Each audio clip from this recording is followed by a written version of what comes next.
Assalamualaikum warahmatullahi wabarakatuh, and a very good morning to everyone. Welcome to another edition of Exploring and Insightful Discussion. How artificial intelligence is shaping the future of education. This series is proudly brought to you by the Academy of Language Studies UiTM Perak branch in collaboration with the 360-degree video-based learning collaborative group CIDL. Today's session is extra special because we are at AI-EDUTALKS series number 10, and today's topic is Conversational AI with Gemini Live, Classroom Practices for LCC Codes. I am Halimatussaadiah Iksan, your moderator for today, and it is my pleasure to co-moderate today's session alongside my colleague, Mr. Mohamad Shak. We are delighted that you have taken the time to join us, and we hope that today's discussion will spark new ideas for your teaching and learning journey. Thank you very much, Ms. Halimatussaadiah, and we are indeed delighted. Assalamualaikum and happy Thursday morning, everyone. Thank you for being with us today. I mean, your participation is a blessing for us, and it reflects a genuine commitment to explore digital innovation in education. Now, before we begin our talk session this morning, a quick reminder: AI EduTalks serves as a lead up to the upcoming ELSA conference 2025 happening this October in Ipoh, Perak, Malaysia. We are also excited to share another event, the AI Inclusion Day webinar on the 23rd of October, in which there are 3 different workshops which will be happening on that day. We'll be having one workshop entitled Enhancing Research Writing with AI, and also AI for Automated Grading and Real-Time Feedback by Mr. Adam Fazlinobi. And another speaker will be having, Mr.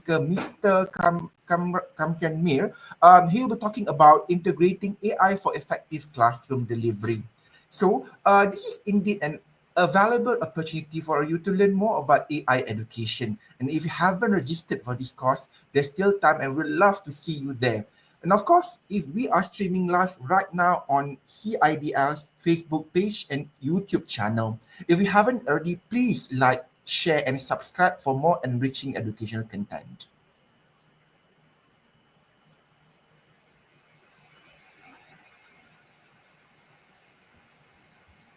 Right.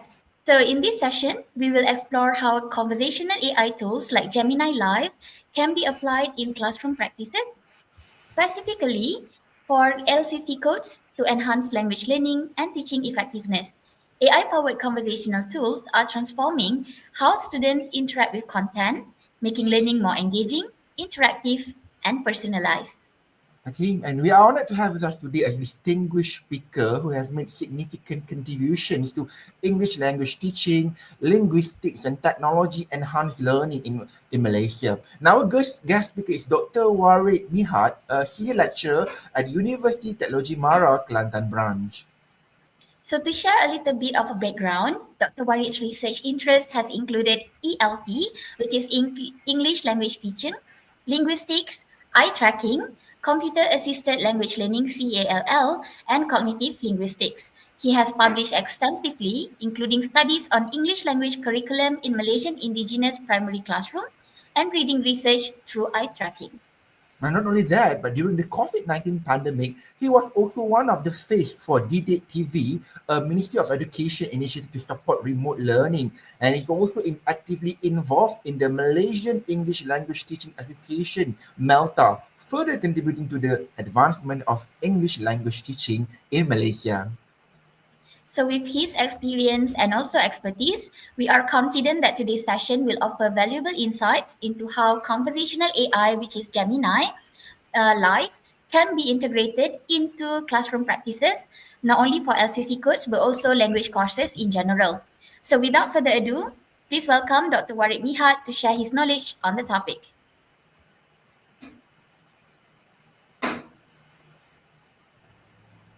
Thank you, Syafiq and Halimatussaadiah for the kind introduction. I'm not that distinguished. I'm still young with UiTM, even your junior, if I have to say.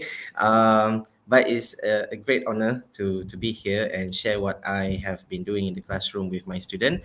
And I would like to take this opportunity as well to say thank you very much to CIDL, UiTM, to APB, UiTM Perak, as well as ELSA for organizing this opportunity with everyone. So, Assalamualaikum and good morning, everyone. The screen so that I can start sharing my takes on this topic. Okay, all right, okay, good. Shafiq, it's been a while, right, since our last meeting? Yes, definitely. It's about Yeah, almost yeah, 2 years. yeah. Almost 2 years, But you are right? doing, Yes, uh, yes, yes. you are doing Thanks. great. I'm so proud of you, Mr. Dr. Warid. Thank you so much. Thank you so much. I think you're doing great as well. And congratulations for organizing ELSA as well as this collaboration with CIDL. I think I need to start asking you a lot of questions on how we can, UiTM Kelantan can further collaborate with CIDLs on certain You things. may, no problem. And we are so happy to help. Yeah. Okay. All right. First thing first is like I want to make a declaration. I'm not an expert, and sometimes my English can go on to the worst part. You know, sometimes it's like word doesn't come out from my mouth. You know, probably because of the aging effect, I guess, getting old. But uh, but I'll try my best to share, and if I think that I'm stuck with words, and perhaps my brother Syafiq can help me to put words into my mouth as well. Okay, so Assalamualaikum and good morning, everyone. My name is Warid, and it's such a great pleasure to meet everyone, all you ITM members from Malaysia, all around Malaysia, as well as people who are not from UiTM but um, coming to the sessions to listen to how this conversational AI with Gemini Live can be implemented in your classroom. Again, as I mentioned, I'm not an expert in this thing. I'm just simply sharing what I'm doing. It's a very important declaration, because sometimes and I really hope that the expectation would meet your expectation later as well. Okay. So in my presentation today, I'll be talking from four perspectives, or there are 4 points that I'm going to share with everyone today. Because our LCC codes is very much aligned to the CAFR, so perhaps I'll be doing a little bit of walkthrough with everyone in regards to the CAFR in Malaysia. But instead of focusing on UiTM alone, I'll be talking from the whole overview of CAFR. So I'm going to talk about what happens at schools and then what happens at the university, so that we can see how this alignment has taken effects throughout different levels of education. The second part of my talk, okay, we'll be talking on Gemini Live, and I'll be sharing some of the activities that I've done in the classroom with everyone attending this session. There are like probably around 5 to 6 activities that I've done, but I think the best way of learning this is actually through a workshop, face to face, because we are going to use our phones quite a lot, because the Gemini Live is not available on the desktop version. It's available on your phone version. So it's about using the phones in the classroom with the students. But I'll show you some of the activities, and maybe we can ask Syafiq or perhaps Halimatussaadiah to testify the activity with everyone. Okay, and then as a part of the talk as well, I'll be sharing some one of the classroom research that I'm currently conducting on using Gemini Live. Okay, and I'll be sharing what is the issue and what are the problems that are happening, and then how we use Gemini Live, and then see how this the use of Gemini Live change teachers or ELT practitioners engagement towards improving their speaking proficiency. And last but not least, the last session will be about Q&A. So again, you can ask me, but I'm not an expert. So if I have the answer, then I will say that, okay, maybe we can do this like this. But if I don't have the answer, then I'll say that, okay, maybe you can send me an email and I'll try to Google for the answers. Or perhaps I can ask my Gemini Live for the answers as well. Okay. All right. So now let's focus on the first part of our talk today, which I'll be talking on the CFR in Malaysia. So I believe that Syafiq, this is not something new to ELT practitioners in Malaysia, right? Yes, We have that's talked about CFR for many years. I think it has been more than a decade in Malaysia. But perhaps it's good to simply go back to the main basic information in regards to CFR so that we have a clear idea of how this understanding can shape our practices in the second part of the activity later. So I believe that everyone knows that somewhere in 2001, the European councils, they have introduced the Common European Framework of References for Languages, and this has brought us, the ELT, into one certain issues that they want to have what we call a certain level of equality between in the proficiency itself. So when someone say A2 in France, then it's going to be quite similar to A2 in German, for example. That's what it kind of things. So this has been used starting 2001, and then somewhere in 2013, Malaysia has started to see the importance of aligning the concept of CAFR into the Malaysian ELT background. One of the reasons, as far as I'm concerned, back then when I was still with KPM, one of the reasons is because our proficiency, students' proficiency level, they are at a stagnant level, meaning that even after studying for 12 years or perhaps to more than 10 years at school, they barely able to make it up until B1 low, or perhaps and most of them are still stuck at A2. That was based on the findings of the preliminary study done in somewhere in 2013. So, and after that, it has been a gradual process for Malaysian school, from year one to year two, year three, year four, and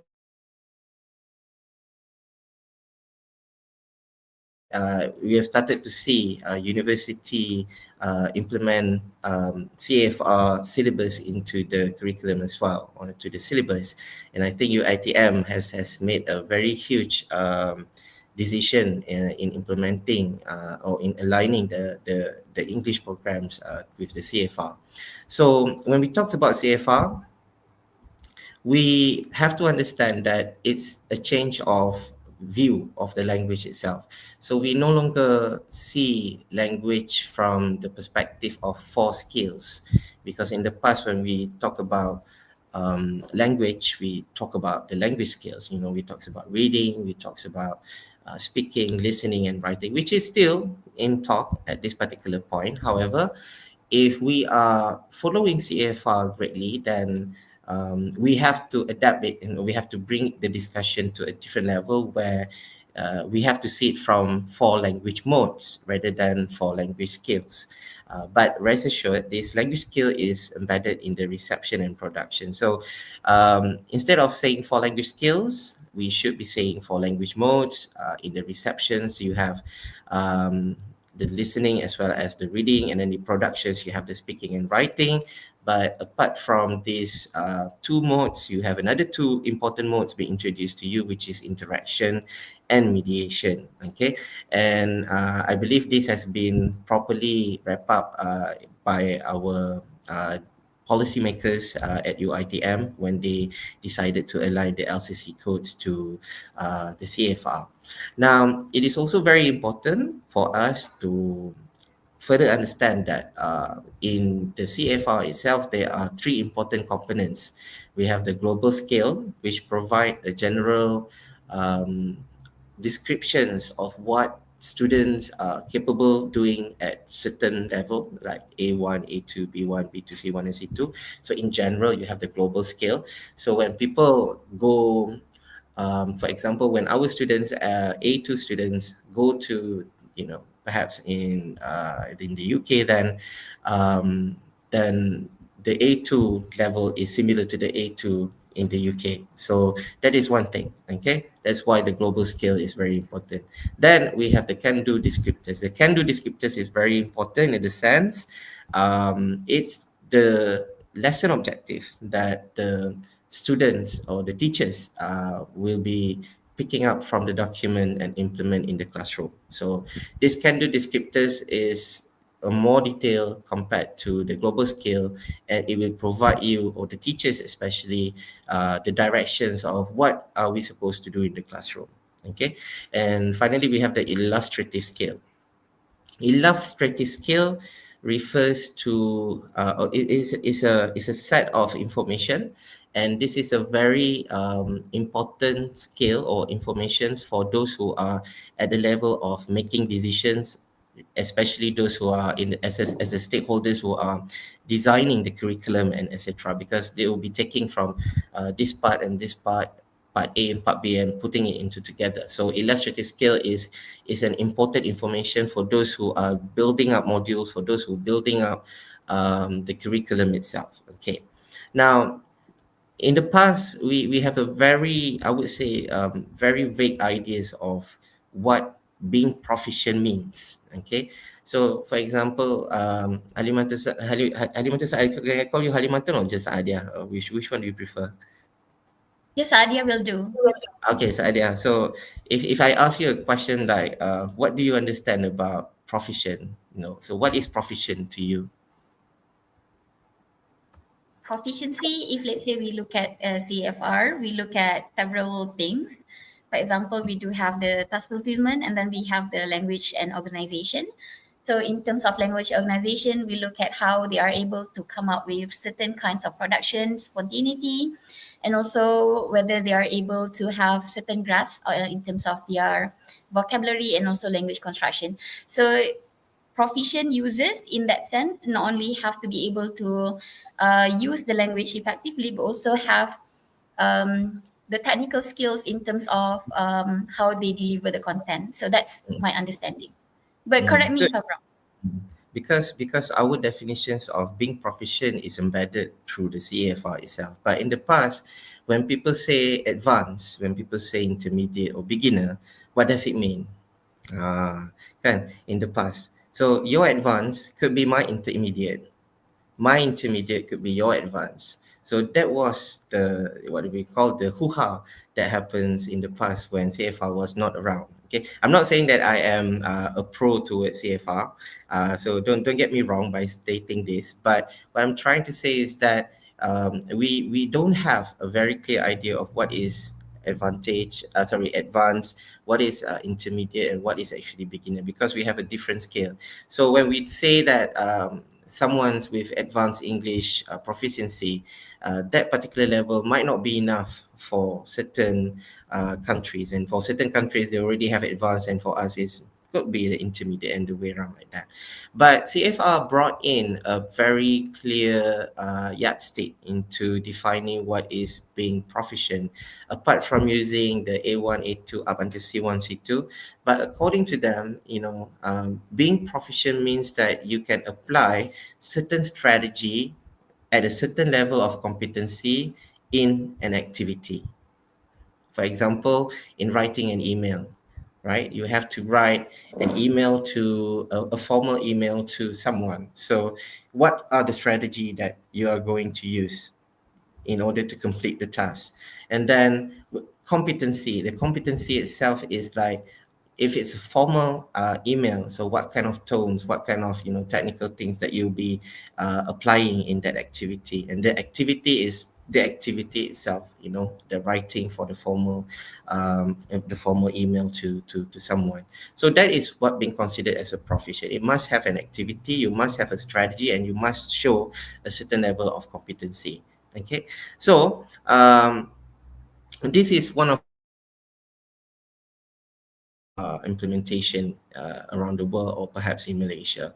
But of course, we also have people who say that, oh, we shouldn't be using CFR, we shouldn't be using this, we should be implementing our own syllabus. That one is not part of our discussion today. It's just, as I've mentioned, that today's discussion is more just to what we call to introduce everyone to this CFR in general. Okay. Another thing that we have to remember is the fact that when CFR is being introduced to us, we're no longer focusing on I think it's very bad to say no longer. Let me retract that. Okay. We are focusing more on action-oriented approach in the classroom. So action-oriented approach in the classroom is the fact is for example, is an activity that is very much related to the real world. That is why sometimes when you look at A1 and A2 activities, if I recall the training that I received from the Cambridge last time, they said that they wouldn't, they didn't include the narrative story into A1 and A2 because in reality, that is not something that they will do often. Okay, the most often things that they're going to do is to write messages, to write email, and write letter to their friends. So that is why narrative story writing was put at the back of the list. But it does not mean it cannot be implemented. It is there. You just need to bring it into the classroom. Okay. So these are some of the things that we need to understand when it comes to the CFR. You know, from language skill to language mode, from communicative to action-oriented approach. Now, there's another interesting skills when it comes to the implementation of CAFR. First is that apart from the A1, A2 up until C1 and C2, CAFR open our eyes to the way how students being assessed as well as being decided whether they are at C1 and C2. Okay, whether they are at B1 and B2. I think if you look at this document, this is taken from the CFR website. If you are at B2 level, one of the things happens during the assessment is that your mark can still go up until C1. And then you can also score below than B2, which is the target outcome. This is because if we refer to the assessment itself, it is often being designed with C1 element as well as a B1 element as well. So meaning although your target is at B2, but if you perform well, then your result could be at C1. Okay. However, the thing is, the score itself, okay, how they put the score, and then how this score, when we add up with other skills, you know, with the use of English, with the listening, with the writing, you add up all the score and use the formula, you will arrive at the situations where you can say confidently that your student is at B1 and B2, or perhaps at A1, or perhaps still at A2, for example. So this calculation, okay, this calculation is something that perhaps need to be worked out among us if we are to talk about CFR Malaysia, for example, because now people are talking about CFR Malaysia. So we need, this is some of the, what we call the practices that is perhaps, in my opinion, still missing in Malaysia. But if you look at these documents, then you got to see how they calculate the students' proficiency level, and towards the end of the day, they'll be confidently say that, oh, the student is at B1 and B2. Okay, so again, as I've mentioned, the point here is not about to promote CFR or what, but the point here is the fact that we need a good framework for our language proficiency if we are to come up with our own version later. Okay.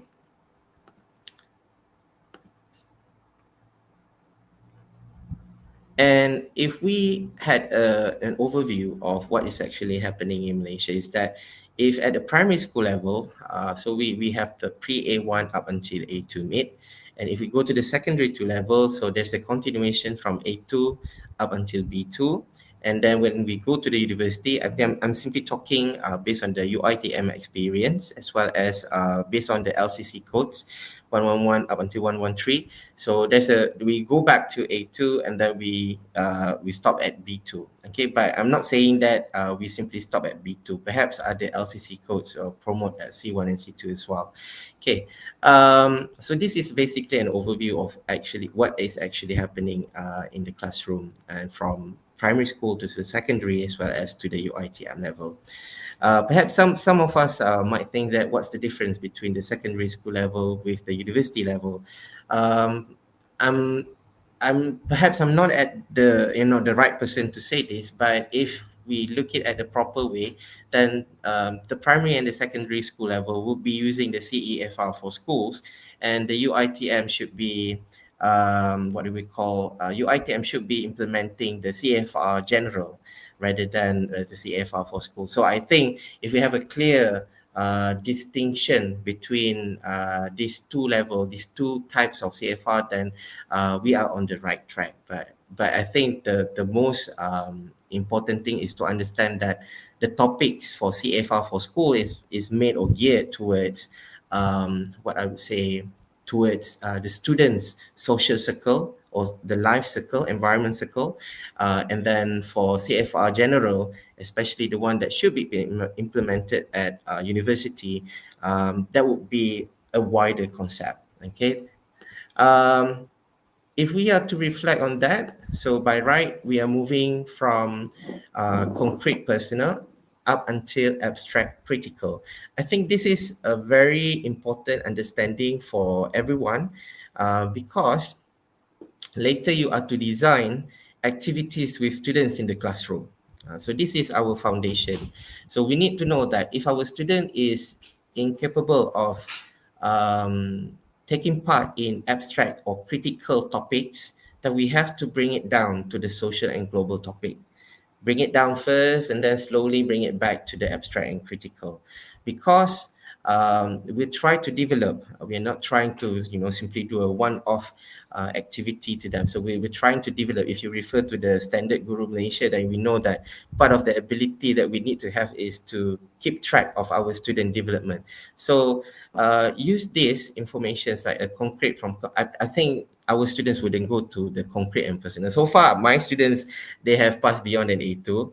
Okay, they keep saying that, oh, A2 is too easy for them, so I primarily goes into the social and global context. So if the students, if you try to push students towards C1 and C2 context, despite of, the requirement is at B2, it's a good exposure. I think another thing that we have to understand as well is that when we teach in the classroom, we can push them with difficult context, with difficult text. But when we assess, then we have to assess according to the standard that have been set by our pro forma there. Okay, so this is what I would say, the way how topics being assigned to and the way how topics or themes from the topics can be generated, so that we are clear that, this is for B1, or this is for B2, and this is for C1, and this is for C2.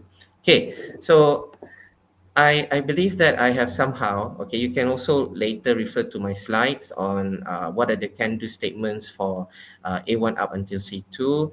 And then say for speaking, as I mentioned, we also talk about interaction and mediation. So how speaking skill being further defined in the interaction mode and mediation mode. So this one you can further look at my slides later. So we are going to the Gemini live. Okay, now before I further share on this, I would like to make a disclaimer. I'm not an expert. Okay, I'm not an expert. I'm not being hired by Google. I wish I've been hired so I get extra income, but it happens that one of the reasons why I suddenly fall in love with Gemini Live instead of ChatGPT, because I think my students' writing skill has already become what bulletproof, with no grammatical error and things like that. So being a very narcissistic person, I I would prefer to have my student make mistakes. So one of the areas that I would really enjoy is looking at them making mistakes during speaking, because you can't fake your outcomes or your output. compared to writing. When they submit writing to you, then everything looks so perfect. You put it into Turnitin and then check the AI level, then you got to see whether they are doing themselves or what. That one is still working. That one is still something that we can work on. But speaking is something interesting, I would say. Speaking with AI is something where you cannot fake the outcome. Compared to the writing, because writing you have to put it there, but speaking is like you are sitting in front of them, and then you got to listen to what they say, and etc. So I was quite lucky, I would say, that I kindly stumbled upon with this Gemini Live, and I happens to see the live function compared to the typing function. So I started to use this live function, and it helps me a lot as well. And not just to the students, but also to me, to improve my proficiency level. Or even when I travel around, especially when I go to Japan last time, then I use Gemini Live, just to ask the AI to translate, and then ask for something to the Japanese. So Gemini Live is something interesting, which I believe should be implemented in the classroom. Okay, so number one of the reasons why we should, why I choose Gemini Live is the fact that when we use our UiTM account, when you log in into the UiTM account, it doesn't ask you to upgrade your Gemini. So we basically have a proper Gemini functions with our UiTM education account. So it's kind of like free to you. Second is because it's a multi-mode. You can talk to it, you can write, or you can mix. Later I'll show you at what time, when the use of Gemini is mixed, and at what time when you have to write it, and when are you going to talk to it. And the third one is because it is integrated, and it can integrate to your other Google applications. So you basically can have a personal assistant on your phones. Okay, but I'm not focusing on that because I'm not an expert in that. I'm just sharing what we do in the classroom. Okay. All right. So basically, this is if you haven't, have you used Gemini Live, Syafiq? Time. I mean, I haven't used it. Oh, that's right. No. This is my first time also, and I am excited to learn it with you. Okay. From you, of Saadah, course. what is Saadah? Have you used this Saadah before? No, I'm Saadah, more sorry, of a Saadah is a ChatGPT different person. person. No wonder So she's not. I've never used Gemini. Most of the time Okay. I just use Okay, all ChatGPT. right. Okay. Okay. Thank you.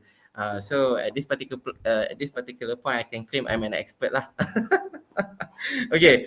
So basically, if you have not used Gemini Live, you can go to your if you're using Android like me, you can go to the Play Store, and then you can download it if it's still not available on your phone. But I think most of the latest phone would have Google Gemini installed directly to your phone. Okay, but if you don't have it, then you can go to the Play Store or Apple Store to download it. Okay, so if you open Google Gemini, then you will see that if you look at the second picture in the middle, right, you got to see the arrow pointing to I think it's something like a button there. So if you click the button, you will get to see the live function, which is on the third picture, which is I would say the things that really pique my interest at this particular point. Okay, so this is, let me just say hi to you with my Gemini. I hope my Gemini is behaving. Okay. Okay, so basically this is my Gemini. So it's on the phone. Okay, it's not on the desktop. Okay, so it's on the phone. So we are going to use this to try some activities, but let me tell you, Kelantan is very bad at this particular point. The weather is not that good. So if the internet connection is not that good, then it will say something went wrong. Okay, all right. So what is the first activity? Oh, so sorry. I think my bad. I have to introduce you to Gemini properly. So in order to introduce you, I have chosen two videos actually to show you what it can do. So let's watch the videos together, and hopefully by watching this, we have a general ideas of what is actually.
Can you help me study this? Happy to. Let's start. What are mutations? I don't know. Can you explain in a simple way? No problem. Imagine your body's instructions are all stored in this giant cookbook called DNA. Mutations are like typos in that cookbook. Cool. What causes mutations?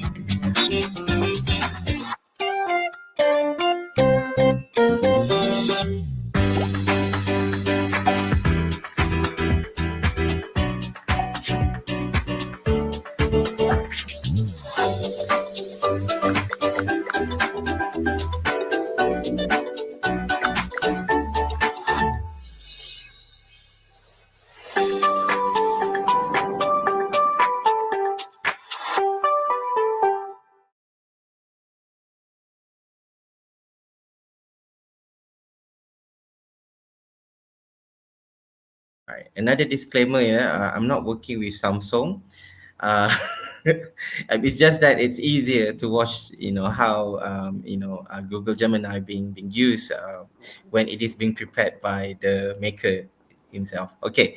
Another best function, another interesting functions about Gemini Live is its camera. So Gemini Live comes with a camera, and you can use that camera in our LCC classroom later. You can use the picture, and then you can switch on the camera and help and you can describe the picture, and then Gemini Live can help to assist you on how you can further improve the descriptions. Okay, so this is the Gemini Live with camera. Okay, let's watch another video in regards to this.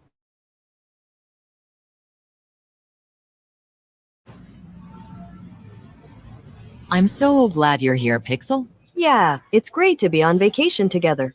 No, I mean, I'm so glad you're here because you have video in Gemini Live and I don't. You need to use it again? Yup. Okay. All right, Gemini, what's that? That's hamachi, a kind of yellow tail. Whoa, what are those orange balls? That's ikura, also known as salmon roe. What's it taste like? It's slightly salty with a subtle sweetness and a creamy texture. Mmm. Ooh, and what's that yellow thing? That's tamago, also known as a Japanese omelet. Omelet? Whoa. How is it a rectangle? It's made by folding layers of egg and then cutting them into Oh my gosh, that looks good. What is that? Whoa, whoa, whoa. Oh. iPhone. That looks like an iPhone on a plate of edamame. Oh no.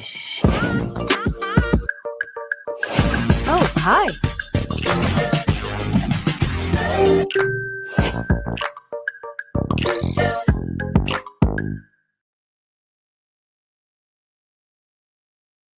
Okay, so basically, those are the two video introductions about Gemini AI, and now we are focusing on the LCC activities that we can do with Gemini AI. Okay, so because this is an online version, and the fact that Gemini AI is available on your phone, so what I can suggest is some of the activities, and you can refer back to the slides later, which I believe CIDL will be sharing with those who attended the session.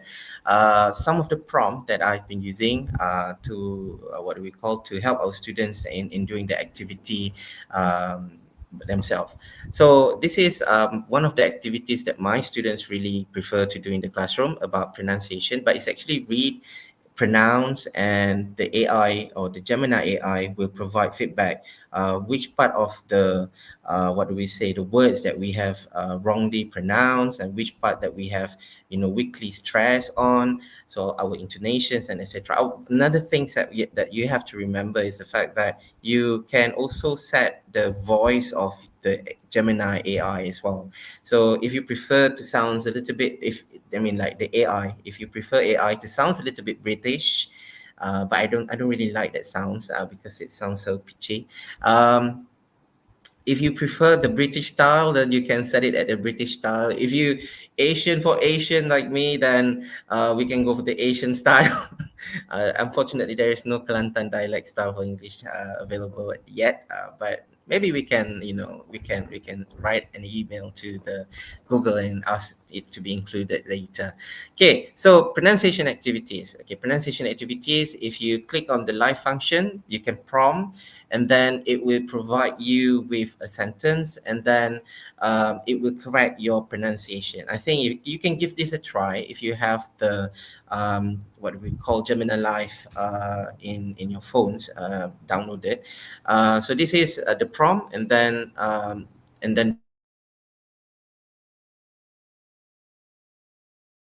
to see how it works. One thing that you have to bear in your mind is the fact that sometimes you need to prompt as well. After this prompt, sometimes you need to say, because it's a speaking AI, so you barely able to see the written forms on the screen. So you don't have the written form on the screen.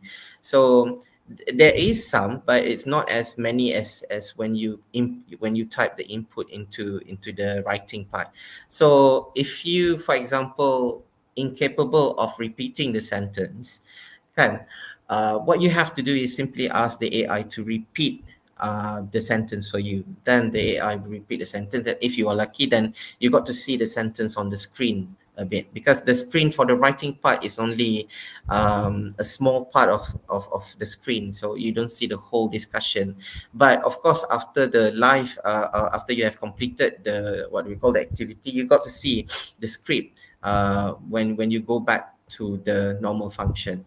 Okay, all right, so this is the first activity, and my students love this very much, especially they got to see to practice their pronunciation. They don't go into British, I have to say that. Even after using the Gemini, they don't go suddenly into American or British. They still become Malaysian.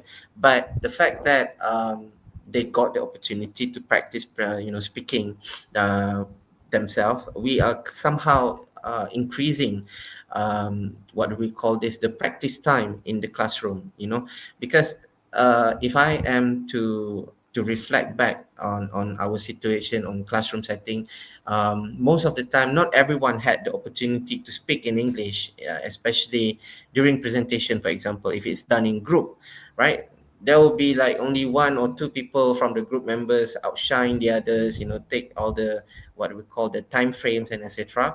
But with this activity, at least we can ensure that everyone take parts in the discussion.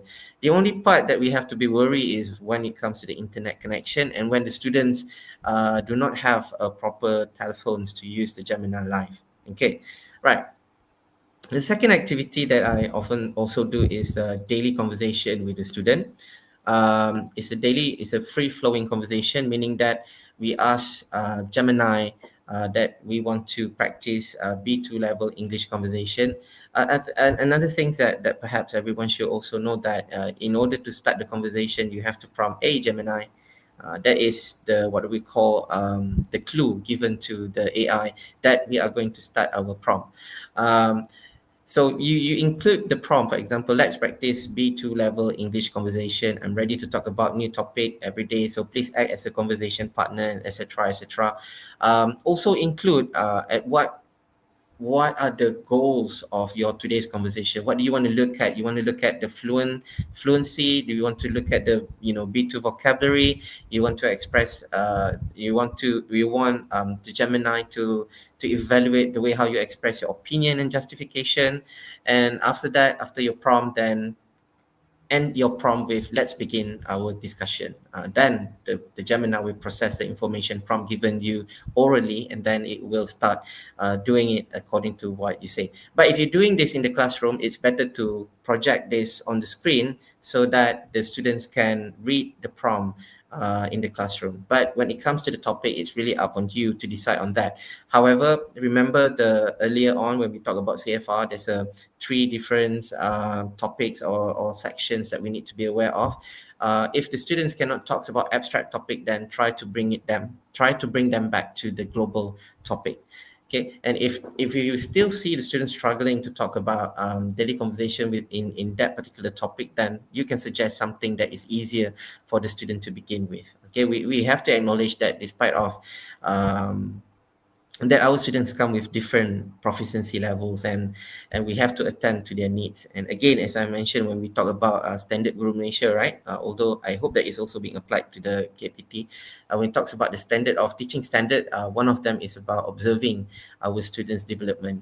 Okay, so this is the second activity that you can do, okay, with Gemini AI. The third activity is a role play. Okay, you can pretend interview or what's not. You can ask Gemini to pretend to be someone, as long as it's within the capacity. Then you can also ask AI to pretend and do the what we call activity together. Again, part of the prompt, the most important thing is what are the focus that you want AI to give feedback on. In this case, you can look at the use of formal and informal language. You want to also look at negotiating and proposing solutions, which is part of what? Part of the interactions in the language modes of the CFR just now. You also want to look at negotiating and proposing solutions. That is also part of, what do we call this? Interaction, in the language modes of the CFR. So again, you need to conclude your prompt with, let's begin our role play. Okay, so start with, hey Gemini, give them the role, and then give the yardsticks or the areas that you want to receive feedback on, and then let's begin the session.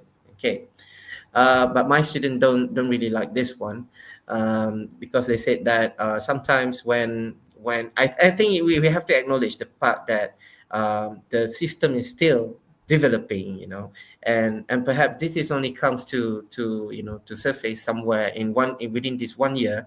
So this part, most of my students, what happens is that the system will go to this error thingy and something like that. But of course, it happens only after 2 or 3 rounds of the role play.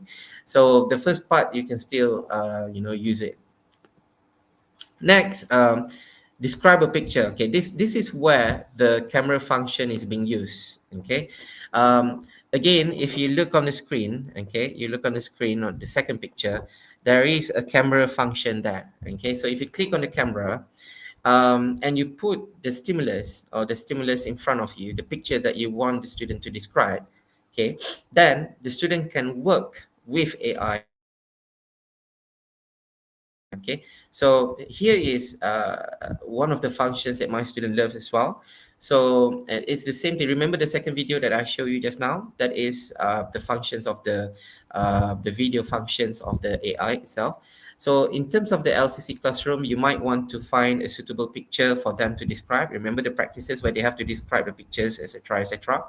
So you can switch on the camera function, show it to the picture, and then prompt the AI like, hey Gemini, I'm going to show you a picture, okay, and then mention what are the areas that you want AI to help you to improve, and finally close it with, let's begin the session already. I'm showing the picture now, things like that. This is one of their favorite activities.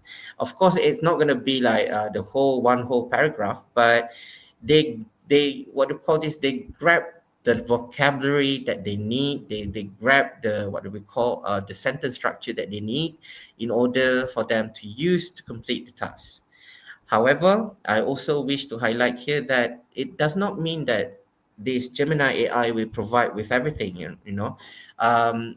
They still need to be taught certain strategies. For example, like the coordinations on the paper, like top left, center, bottom right. At the bottom right of the picture, you can see this and see that. So that coordination or coordinating in describing the pictures is something that you need to teach in the classroom. So again, the idea is perhaps later people will be asking me, so we can pass our role to, or as a teacher, to the Gemini AI. I say no, we still have to teach them the strategies. Remember back the proficiency or being proficient definitions that we talked earlier on during the first part of our discussion, that you need to apply strategy at a certain level of competency to complete the activity. So that is the things that we need to be aware of. Describing a picture is definitely one of the best function in the Gemini AI. Next, is listen and summarize. Okay, this is more like a mediation. Remember, part of the CFR activity is about mediation, right? So mediation is about listen and then being able to explain back.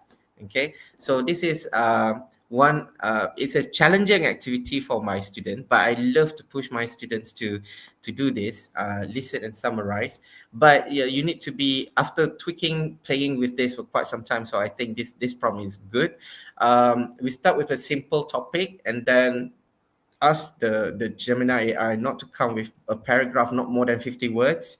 And then we choose the topic and let the student listen to the content, and then let the student talk back to the AI and tell back to the AI what are the contents or the informations that have been shared to them. So the AI will definitely, Gemini AI will normally they will provide you, oh, you have missed this part, or if the student did well, then the Gemini AI will be praising the student. So save my time, so I don't have to praise students all the time because Gemini did all the work. Okay, that one is definitely one of the things that I'm really grateful to AI. They, or maybe we can actually put it in the prompt. Praise me if I do well. Okay, right. So these are 5 activities which I normally implement in the classroom. However, it does not mean that everything is, looks good, everything looks fine, it works well.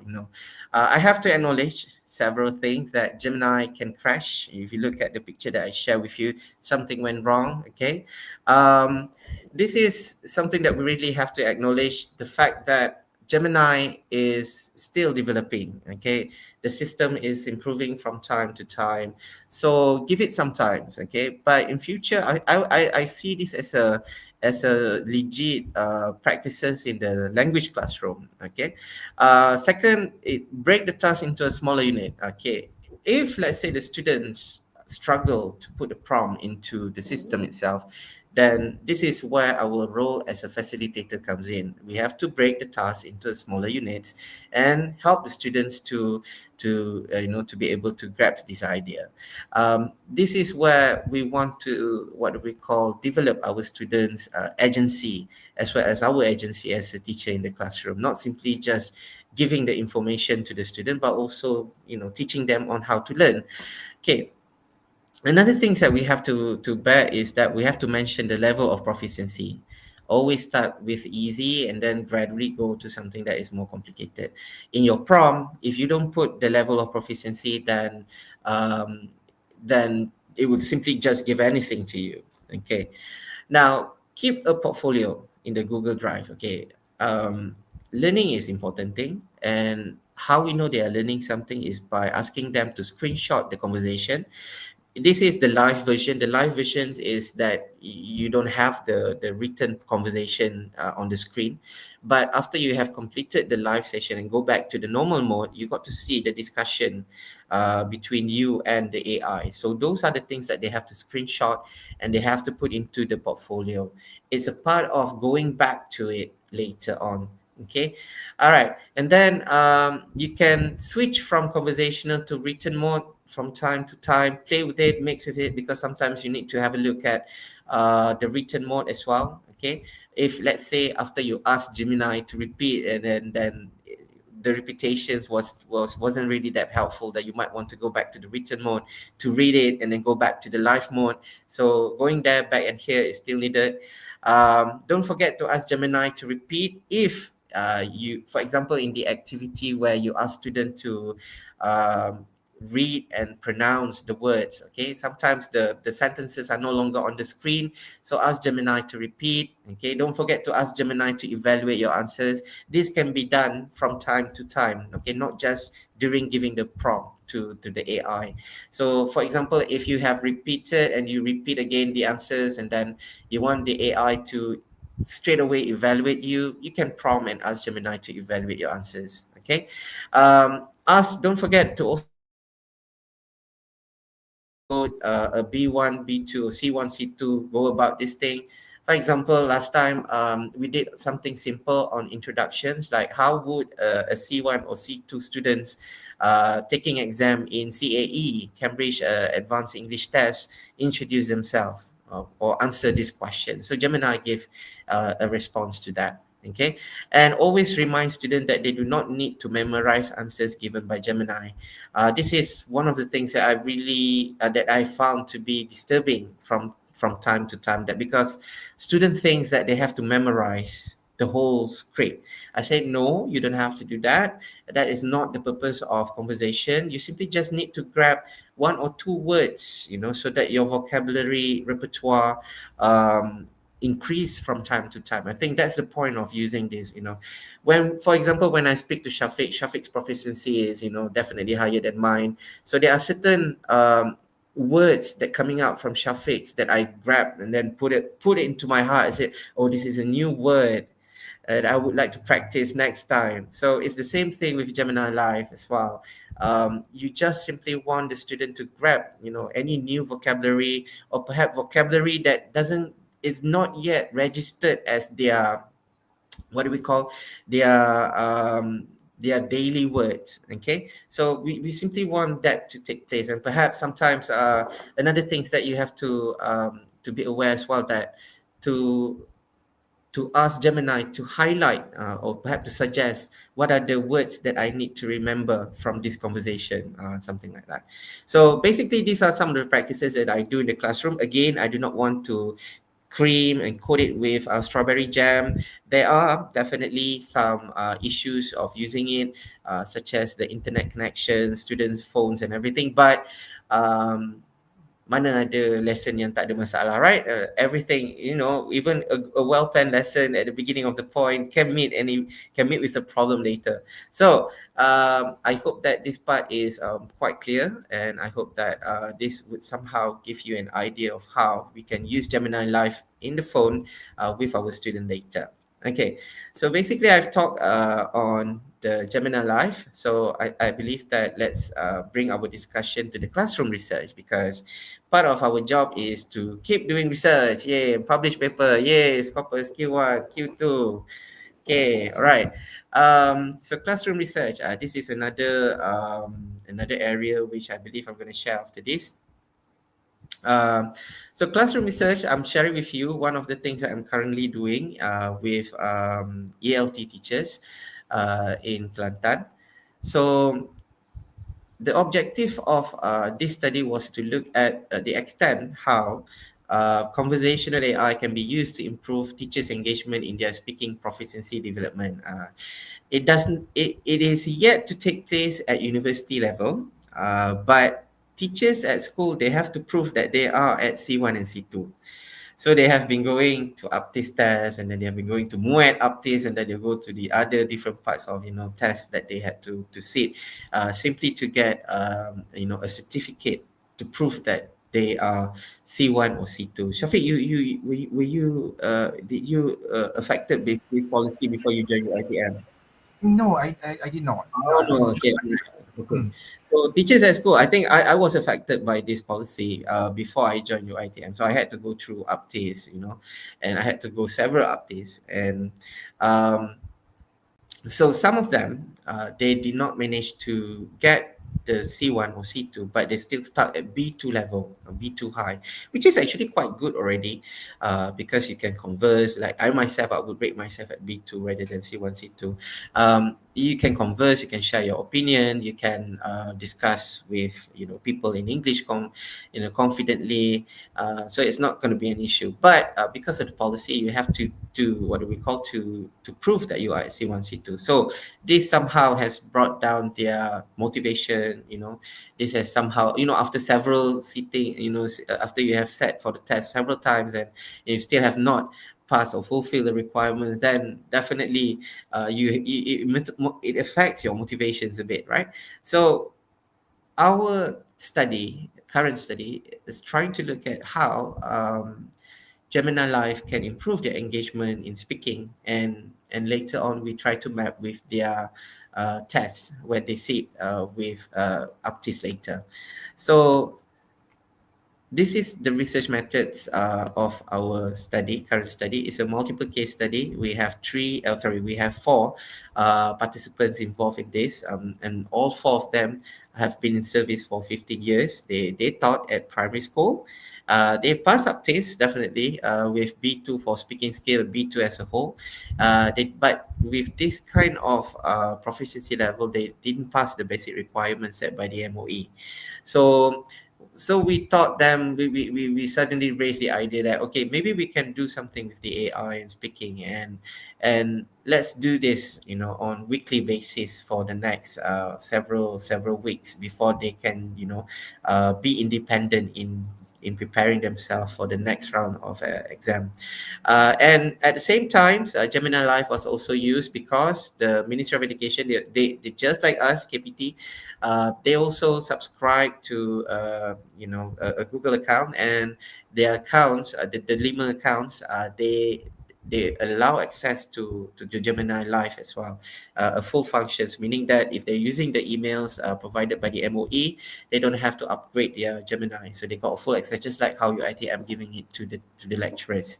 So we use semi-structured interview, human AI conversational analysis. What I mean here is that after the conversation, you go back to the normal mode, so you screenshot the discussion, the discourse that take place, and that serves as an what do we call as evidence, as well as the data for our research. And we have 5 tasks aligned with the aptitude speaking test. So unlike the LCC code, so we have come up with 5 tasks that they can do, and these tasks are aligned to the aptitude requirement. Okay.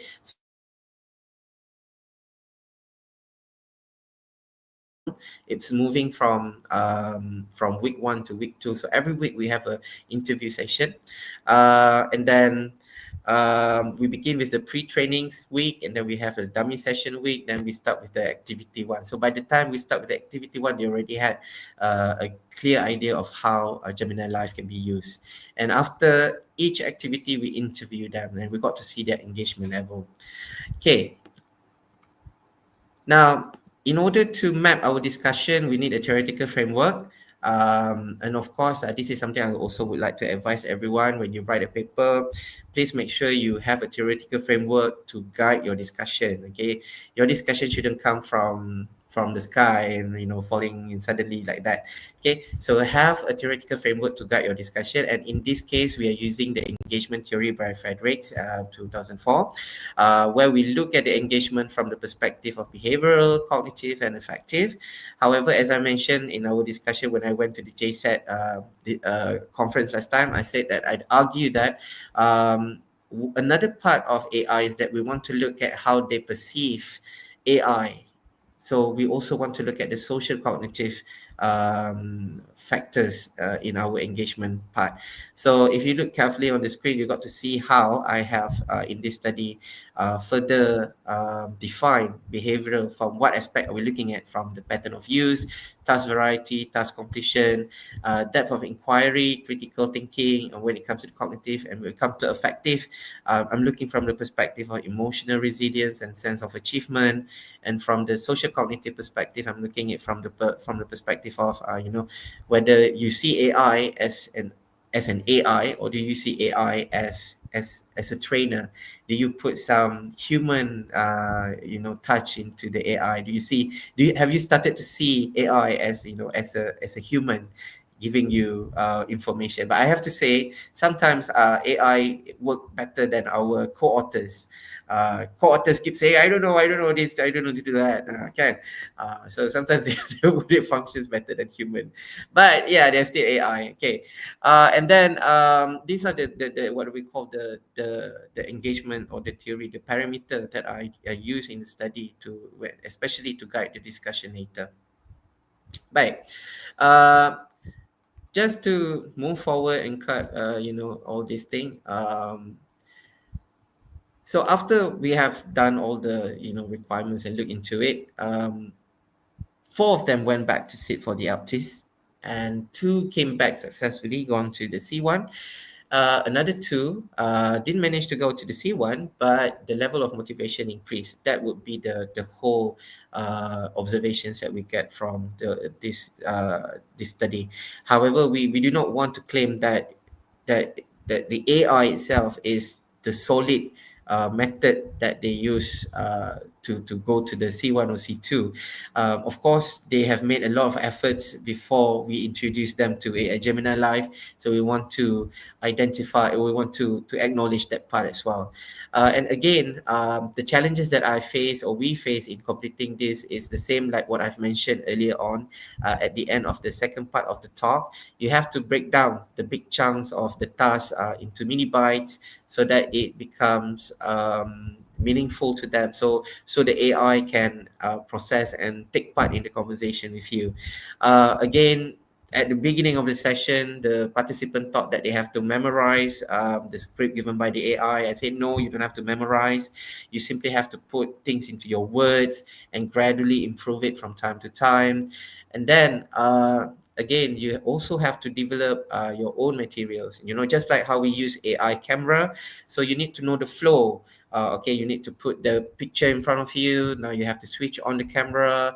Now you have to put in the prompt, and then you have to keep prompting if you are not satisfied with what you've done. So you repeat your answers, and then you ask the AI to reevaluate your answers. Okay, and of course, one of the biggest issue is that does or is the answers given by the AI really at C1 and C2 level? Okay, that is something that is still undergoing of investigation. That's something that we still want to work on, but it opens further gaps for further research in future as well. So this is basically one of the things that I did for my study in regards to the conversational AI, and I think we have covered all three parts of the talk. So I would like to take this opportunity as well to promote two journals that I'm currently stirring. So, as a director of journals for Malaysian English Language Journal, Malaysian English Language Teaching Association, I would like to welcome everyone who are attending this session to submit their papers to our Malaysian Journal of ELT Research, which is indexed in Web of Science (ESCI), or you can also send it to the English teacher, which is indexed in my site.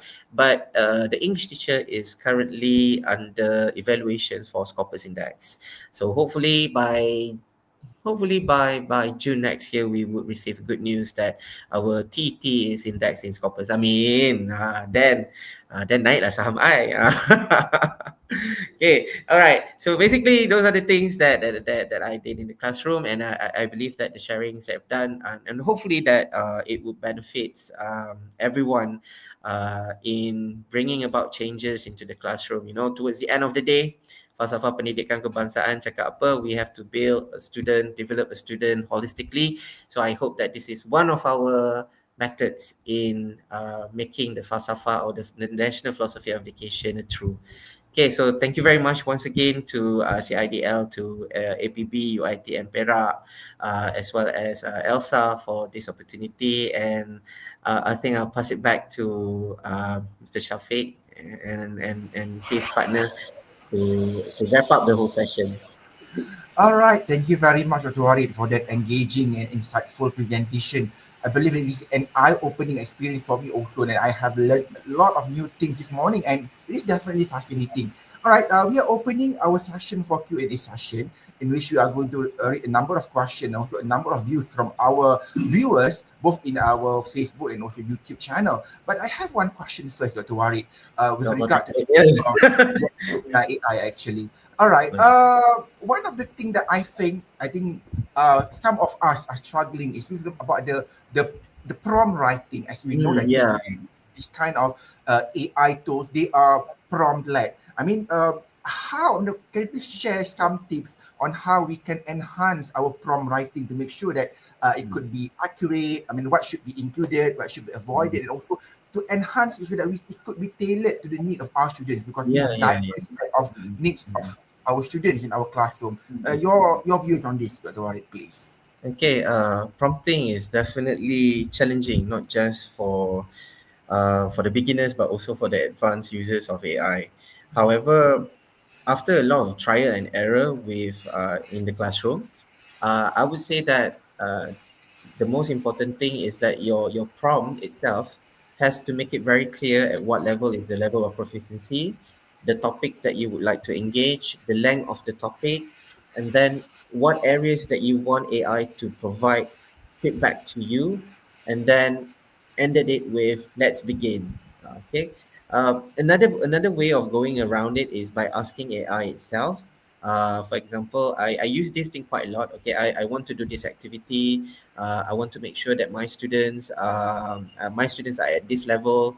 Normally, the task would allow them to speak for 1 minute. So how should I prompt you?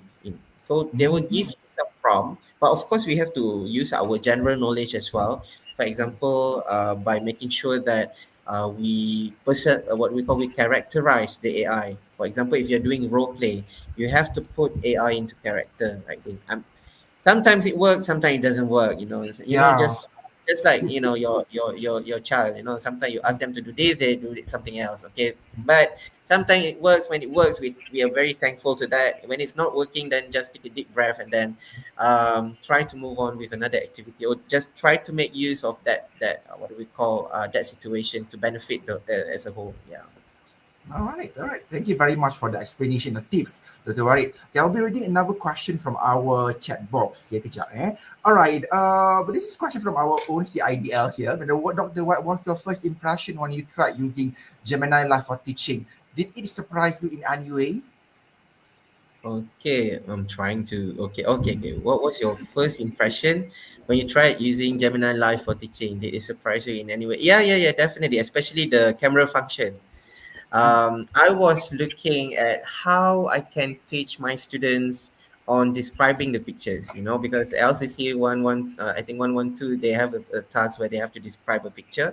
So I was like, to be honest, I'm just a lazy person trying to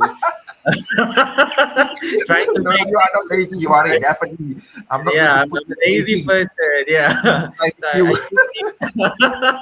I simply want to make my life easier in the classroom. So I try to find a way of how I can use the technology and at the same time, making the students benefit from the activity as well. So I found the camera function at the beginning of using the Gemini AI. I didn't realize that it has the camera function.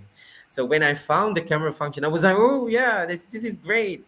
So I did it first. I tried it first, and I put it, a piece of a picture in front of it, and then I tried to describe it, and then the AI said that okay, you did well on this part thing, but maybe you can use this to describe. But of course, again, as I mentioned, it has to be coupled with our strategy as well. Using AI is one thing, but teaching the students a strategy on how to use AI is another one thing. For example, when you describing the pictures, right? So part of the things that I would like to see is the ability of using double adjective in describing the picture. The double adjective, the OSASCOM thingy. So you are able to use the big red and something like that, but in a proper sequence. The size comes first before the colors and things like that. So being able to use that is a strategy that you have to teach its students. Okay, and then the student try to apply with the AI. Okay, so you need to couple that. So my first impression was that I feel very thankful that this thing actually allow to maximize the number of students practicing in the classroom, and the fact that they also have function where you can go back to the written mode for me to cross check what they have done during the session. That is the proof that they have done it. If they have not done it, it is sometimes the student, they are very smart. They claim that the AI crash and everything like that. I say, Yeah. yeah, the AI crash, but it has a record of your conversation, and they'll be like, oh really? Yeah. I say, yeah, let me see it. Then they'll start doing it. Yeah. So I think it was definitely because as a person who is an advocate of using technology in the classroom, I think I definitely feel that this is a need, this is the future, but we have to acknowledge the limitations that it has. Yeah. All right. Okay. Okay. You sound so excited when we were talking about the impression that you get from first time using Yeah, it. yeah, yeah, yeah. To another set of question about this. Okay. I'm sure that when students are using this, they'll be fascinated, they'll be so happy, they'll be excitedly doing this, all of these things. How can we ensure that there is some kind of learning also? Because we don't want them to be excited, to be fascinated with this, but at the end of the day, we can't really assess what is their level of English, for example. So what is your tip in terms of ensuring that there is some kind of learning also happening after ataupun during their session with AI? Okay. Again, this has to be put into a proper stages. Okay. Normally, what I do is that you have a picture, the student will describe it with AI, and that will go into the record. And after that, you have to ask the student to prompt, try to improve the answers that I have given. So the AI will give the suggestions of how to improve the suggestions given. This is the part where they should not be memorizing the script. So they have to grab one or two new words from what the AI has suggested, and then redo the task again. And after that, when you look back at the written mode, you got to see the changes from the earlier answers into what the AI suggested and into what they have implemented. So that is one of the way of how you can track the what do we call the developments that they have or they do in the classroom during the session. Of course, there are any other methods, but at this particular point, my mind went to blank because I see a lot of people now watching. So, so being on live is different than being chatting with you in the coffee shop and something like that. We are definitely Yeah. fascinated Yeah. by UTI. I think we have another question from a chat box. Miss Sadia, please. Yes, we do. It is also from our own CIDL, but this is something that I think is relevant for any kinds of instructors. And even when we were learning, we also have similar kinds of problem.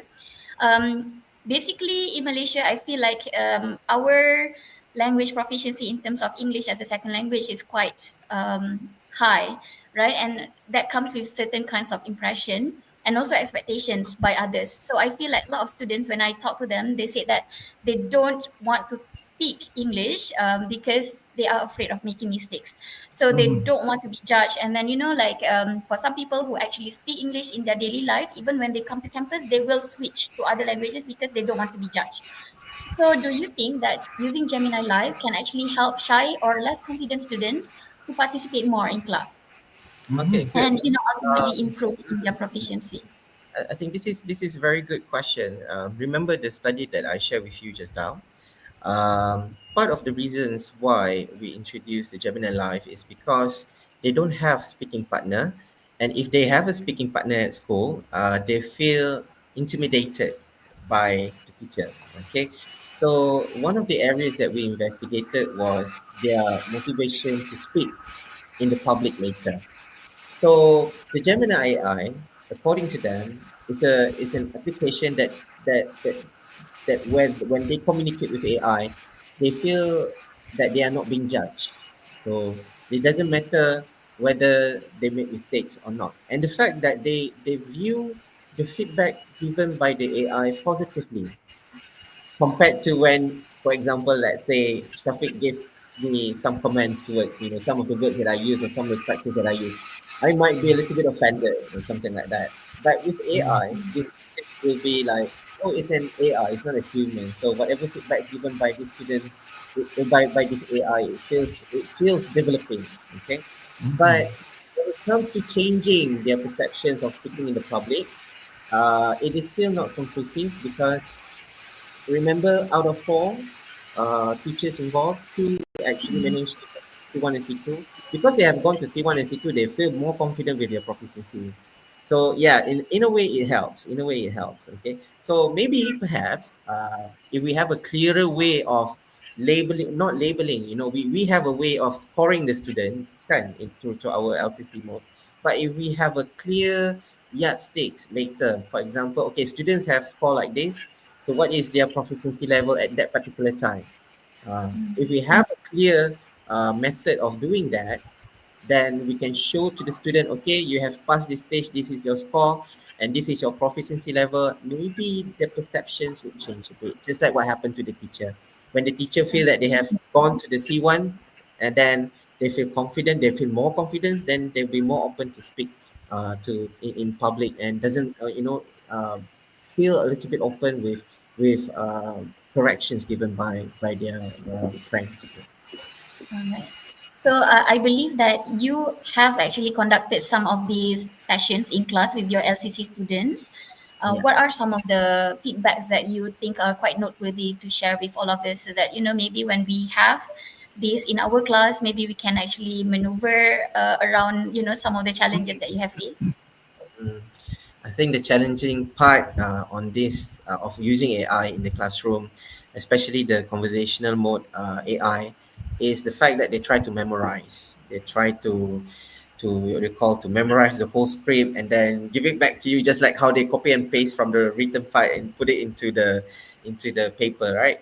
So this is where your role as a teacher comes in. You say that, okay, conversation shouldn't be memorized. You just need to be spontaneous. You just need to be what do we call easy with what you say. So just be normal, help them not to memorize. The moment you start listening to the AI vocab like delve and things like that, they are becoming AI rather than humans. So you'll be like, okay, no, no, no, no, I don't want to listen to that. Put it into your words. That is why one of the activities that I like to carry out in the classroom is listen and summarize. That it is actually conditioning them to make them realize that actually you don't have to memorize. You simply just to put things into your words. If it was too difficult, try to teach them to tone down the topics that they have chosen, so that the topic is easier, more relatable to their context, and easier for them to to discuss or rephrase later. Yeah.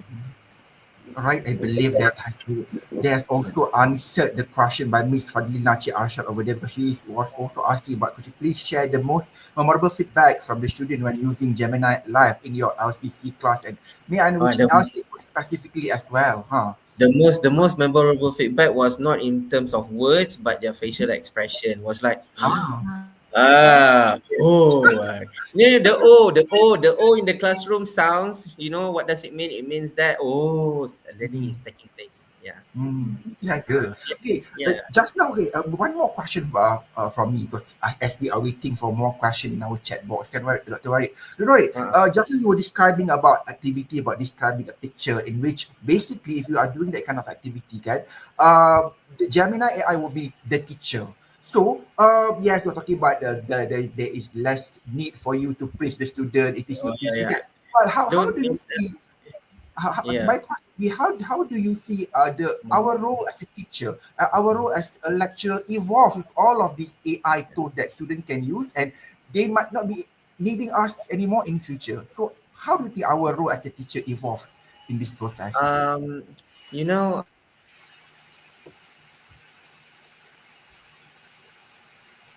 We are teachers having looking, technological. Sorry. but I have to say that when it comes to education, AI cannot replace teacher, Mm-hmm. because we have a certain standard that we would like to achieve, and sometimes AI uh, do not meet that kind of criteria. Like I mentioned just now, when we go into the classroom and when we do the speaking activity, especially describing the picture, I have a certain target that I would like to see from the student. So I'll be teaching them first. I say that, okay, these are the criteria that I would like to see in your answers with the AI. I want to see that you are capable of using not just a simple or compound sentence. I want you to be able to use a compound complex sentence. I want you to be able to use a double adjective in the classroom. So your job as a facilitator, also as a what we call skill developer, is there. Okay, the AI only comes in when it comes to the practicing part, to practice, so that you can maximize the opportunity to speak in the classroom. Because if we are doing it without the AI, you simply would choose one student. Okay, you A, can you please stand up and then try to describe this picture, while the other 29 listening to the descriptions. But the point of education is to have everyone. The point of using this is to have everyone the opportunity to describe the picture guided by the AI. But at the same time, so we're not saying that we're not guiding, although I did make a statement that I'm quite lazy, but it doesn't really portray who I am. Okay. Okay, it doesn't really portray who I am. Yeah, Okay. definitely Okay. can testify to that. Yeah, yeah, yeah. I just want to simplify my complicated life already. That's it. Okay. Right? So you still need to teach, you still need to guide, you still need to check their response, and this you need to go to. Remember, I asked you, I told you about having a portfolio. This is another research area which I believe you should be conducting as well. Using portfolio with AI. In improving speaking skills. So use the portfolio to check whether have they actually performed at the standard that you have set at the beginning of the class. So the role of a teacher is not jeopardized with AI. If that is the answer, okay. All right. Thank you very much, Rawadi, for that. Over to you, Mr. Adia. Okay, right. So I believe we can actually continue with this conversation and there will be no end, but unfortunately we are only allowed a certain limited time. So that basically is a wrap up. We have reached the end of our AI EduTalk series number 10. So on behalf of the organizers, we thank each and every one of you, Dr. Warid Mihat, for sharing with us his treasure of knowledge, and also for all of the audience as well. Thank you for joining us and also participate actively in today's webinar. All right, and again, I have learned a lot from Dr. Warid this morning. Thank you so very much, and I definitely am looking forward to use some of these activities in my classes in about 2 weeks' time, inshallah. And again, thank you very much to Dr. Warid Mihat for generously sharing your expertise this morning and for inspiring us with all these AI tools and how to use this conversational AI in language education. And also for our dear audience, we hope that today's session has spark meaningful reflections and encourage you to at least try and start experimenting with using all of these AI tools. Definitely, you have to start somewhere, and perhaps today is the day.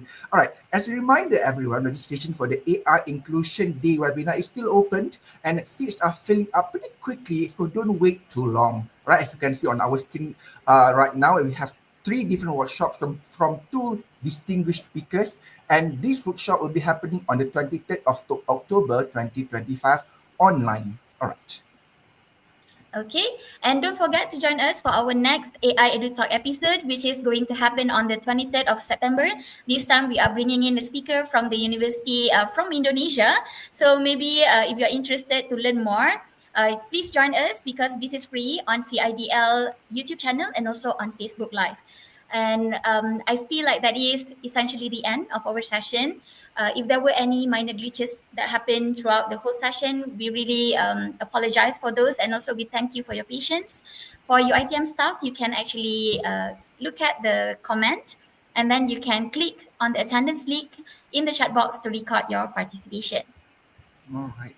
And again, I think that is all from all of us today. Thank you so very much once again. And to have all of you is a blessing. And we hope that you will have the best blessed day today. Bye-bye. Assalamualaikum warahmatullahi wabarakatuh. And see you in our next session.